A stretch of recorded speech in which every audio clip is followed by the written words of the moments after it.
Alright, few simple things we're going to put together here. Just a couple of nuts and bolts. One of the biggest issues is getting our flywheel on and our armature and setting that gap. I'm going to show you how to do that. But according to our order of assembly, according to our book and our manual, we want to follow that. So that's what we're going to follow.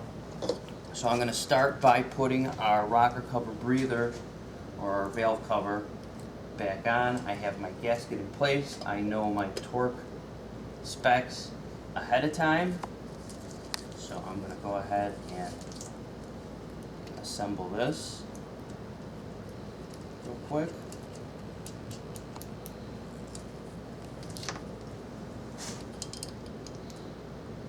And this is going to be 4 simple bolts. Should be marked, should be labeled. There is a torque spec for it. I'm going to go ahead and torque these down real quick. Again, I should be able to get everything started by hand before I take the tool to it.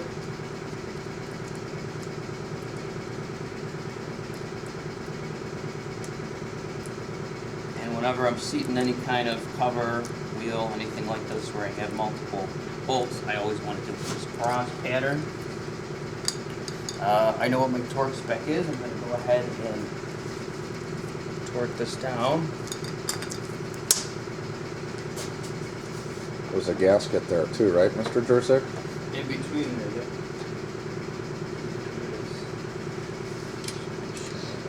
Right size here. So I'm going to need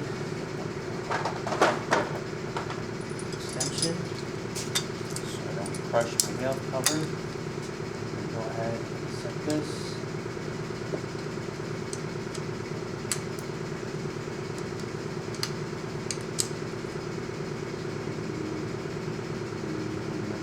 Motion.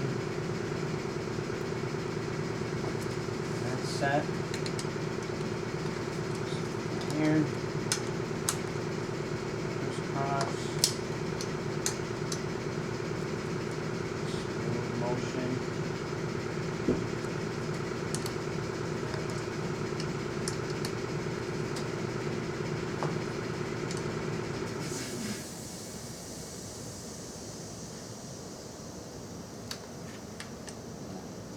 Final torque on this one.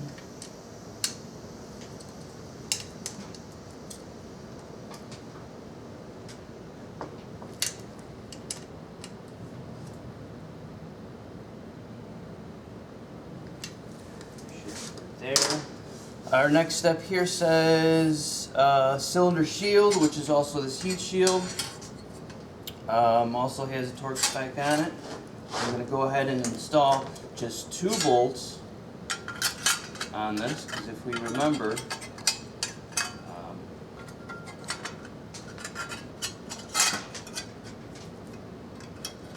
our 3rd bolt back down by the flywheel shares that hole with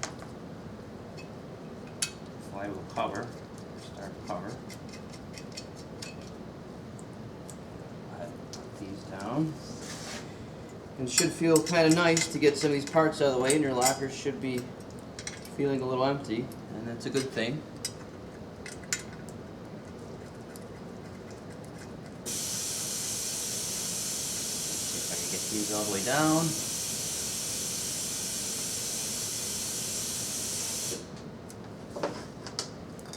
Go ahead and torque these down real quick.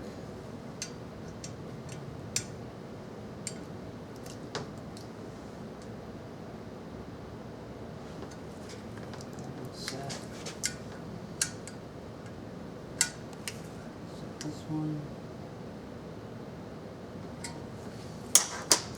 That one's set. Okay.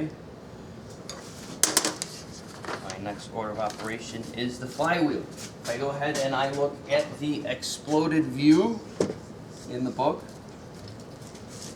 on my flywheel, there's a couple parts that need to go on before my flywheel bolt. Okay? Hopefully you haven't lost your key. Without that key, engine will not run. A little silly part like this will not allow your engine to operate correctly.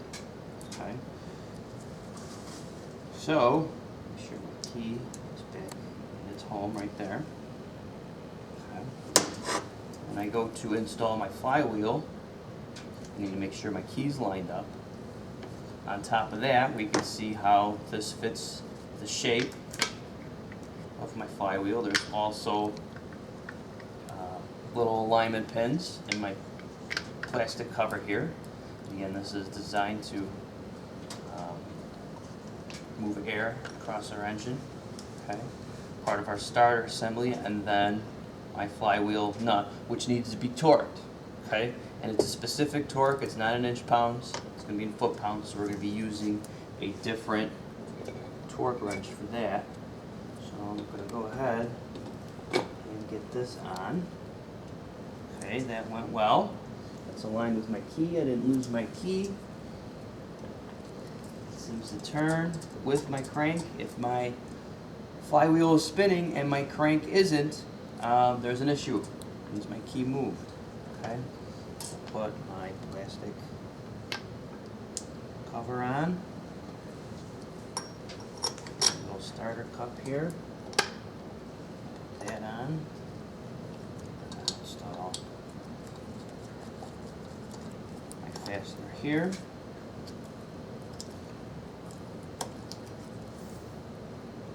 This is gonna also require us to use our strap wrench to hold it in place. So I'm gonna set this up here, like so. I got it the right way. I'm gonna grab a different torque bar that I have set up, and this is the same torque bar we're going to use when it's time for tire rotations and removing wheels and tires and doing some vehicle maintenance here in the next couple of weeks once our engines are installed. So I have that on. I have my torque spec already set. Again, this works like our Craftsman wrenches. So this is going to click when I get to a certain torque. Go nice and smooth. And you heard that click. You know we're at the right torque setting there. Okay. Disassemble this. And the last thing that we're going to do, and don't worry if you don't get this all done in one class period, it's totally fine, is we need to assemble our armature. Okay? Our armature is responsible for our spark, and whenever the magnet goes past our coil here, it's going to induce a voltage and allow our spark plug to spark. Of course, we know that's for our power stroke or our ignition cycle. I have my bolts here. They also require a specific torque setting, but with that in mind, there's also a gap that we need to set. Okay, that gap is going to be the gap between my flywheel and my armature. Okay, we have a feeler gauge here, and that's what this is. Okay, and it has all different numbers on it, and all these little metal fingers here are all different thicknesses for adjusting gaps. Okay, I have mine set to the proper gap. It's between 2 and 4/10 of a millimeter. Okay, so you can see just how thin that is. Okay, too large of a gap, we may not get the proper spark. We may not get a strong enough spark. Too small of a gap, it may come into contact with our flywheel, and then we start breaking parts, obviously, at that point. Okay, I'm going to go ahead and install this, if I remember correctly. Stay with it.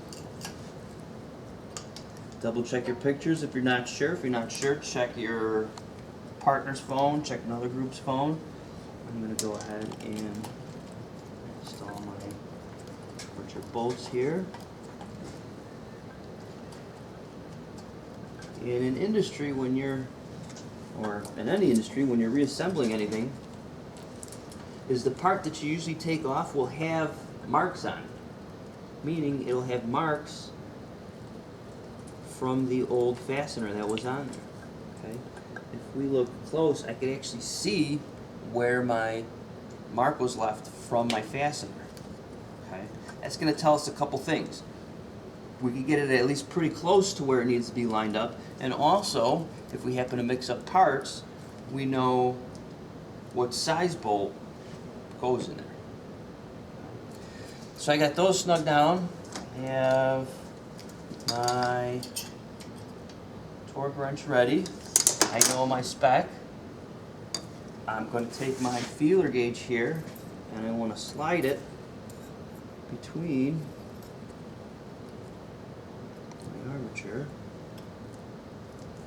I now need to loosen it.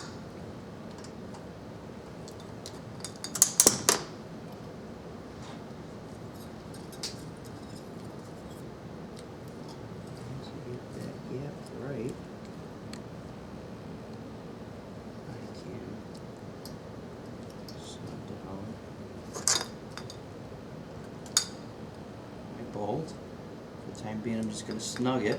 I'm not torquing it yet. Okay, the flywheel still moves free. It's not hitting that side. I should be able to.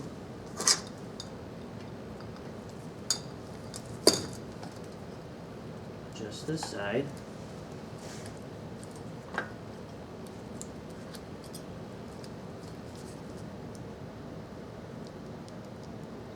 a little bit. My feeler gauge here. And it feels like I got a pretty good gap in there. Okay, my gap there still stayed. I'll go ahead and snug this one down also. Now, while you're tightening it, it still may move, so we need to check it again. Okay, so that one down. Then I'm going to go to my full torque.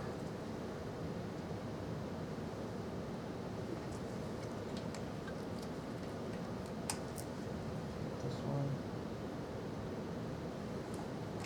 Full torque. And then double check. Slow, make sure I'm not running into the flywheel. Also, I want to be able to get my feeler gauge between my flywheel and my armature. Okay. If it's too large, if it feels too large, we need to readjust it. Obviously, if it's too close, it's gonna hit our flywheel. We need to readjust it. Okay. Once we put our cover and everything on there, it's gonna be hard to get back to that and readjust that. Okay. 2 feeler gauges will be in our cart. We'll try and get some more out there for you guys. Let's not lose parts, and happy assembly.